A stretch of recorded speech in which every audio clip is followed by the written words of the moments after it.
Here's one. If this is all they pay, I'm not coming early and I'm not staying late on the job. Right? We call that one way to feel. Isn't that a selection process? If this is all they pay, I'm not coming early and I'm not staying late. We call that your choice of attitude. Now, do you think that attitude, if you kept it for the next 5 years, would greatly affect your fortunes? The answer is, of course. You cannot escape the accumulated effect of the selection of your attitude. You can't escape it. So one of the major things to check is, how do I feel? And am I on track or off track with my attitude? Now, attitude's not that easy to fix. It's not that easy to get information. It's hard to look up attitude in the Yellow Pages. If you could put your car in the shop and go next door and get your attitude tuned, wouldn't that be nice, right? But where do you go? How do we engage in the kind of philosophical thinking that will refine our attitude to give us a chance for future fortune rather than what will be missing in the future? So this is big, attitude. Here's another attitude. No matter what they pay, I always come early and I always stay late to invest in my own future.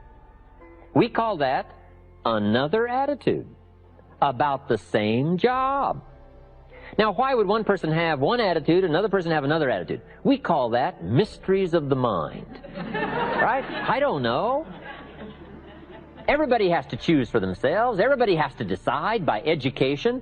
Now, if you didn't know what the consequences were going to be, it could be very easy to choose the wrong attitude and not discipline yourself to the right attitude.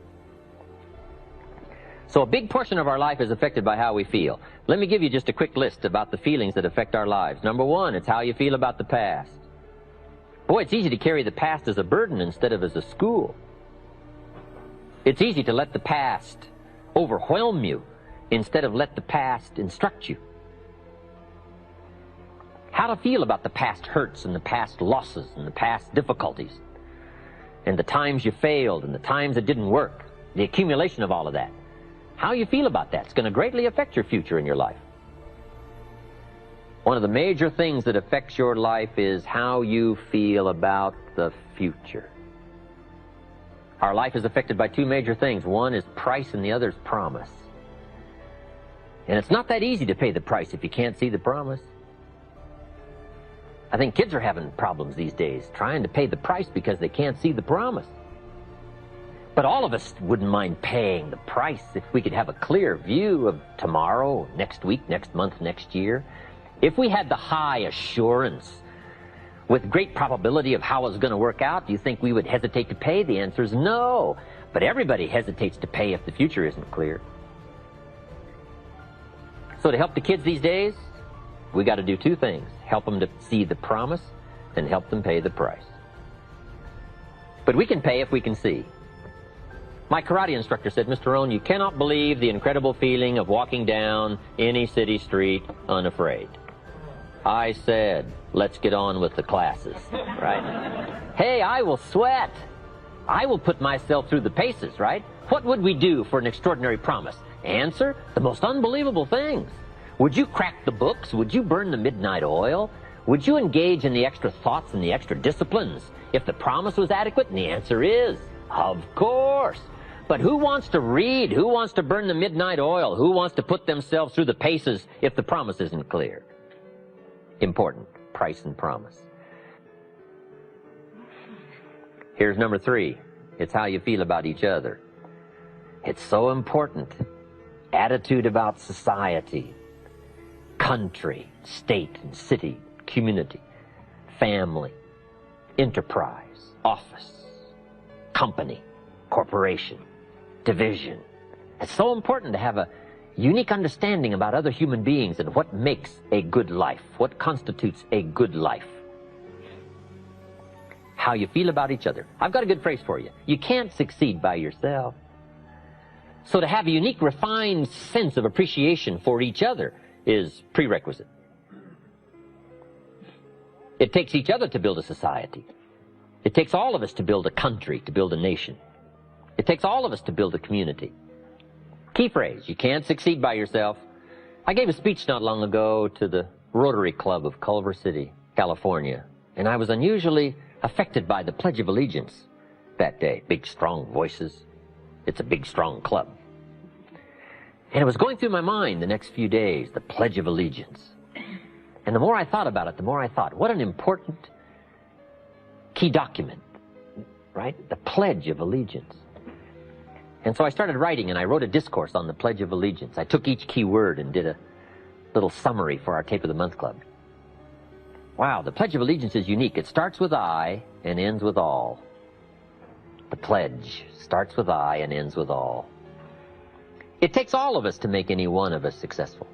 And a unique, refined appreciation of the all of us is what makes the I of us do much better. That appreciation of society. It takes all of us to make a market. We need each other's ideas and inspiration. And once you have that sense of appreciation of the all of us, now you and your place and your possibilities and your opportunities now start to really soar when you understand how important it is within the framework of the all of us. So you can't succeed by yourself. It's hard to find a rich hermit. Right? If you want to be a leader, true leader, entrepreneur of the highest order, well-respected, unique in your field, here's number one, how you feel about everybody. And this is philosophical as well. You cannot succeed by yourself. So a unique sense of appreciation of everybody goes with the territory of leadership. It takes everybody for each of us to be successful. One person doesn't make an economy. One person doesn't make a symphony orchestra. It takes everybody. For this gathering today, all of you had to be here to make this gathering. Everybody. If one of you were missing, there wouldn't be this many people here. Everybody to make something work. For the office. Whatever, the enterprise takes everybody. The gift of America is everybody who came over the last 200-300 years, bringing with them their gifts. No country has become such a depository of the gifts of the world like America has over the last 200-300 years. People coming, bringing their gifts. Gift of language, gift of learning, gift of politics, gift of government, gift of medicine, gift of healing, gift of music, gift of the work ethic. All this came in steady streams from all over the world, making us unusual because of the gifts that were brought. And to understand that and appreciate it now gives you open access to the market that's available to make your fortune. Now what I love to do is go back where these gifts came from. Not long ago I was in Rome, had 1,000 people in my class. Someone suggested, Jim Rohn loves the music of Andrea Bocelli, the blind opera singer from Italy. So when they introduced me, I walked to the podium and all 1,000 of these Italians stood up and sang for me one of Andrea Bocelli's songs. In true Italian style. Here's.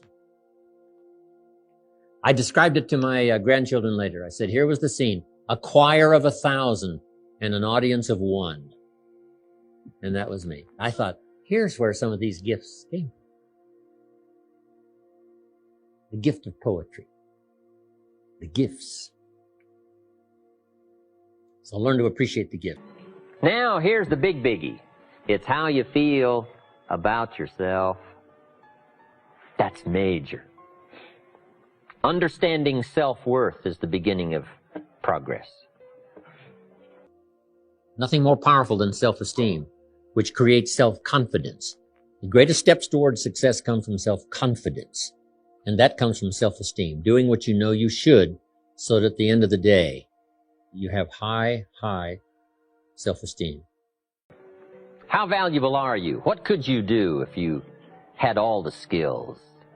If you took the extra classes and burned the midnight oil, what could you do? What true value could you become?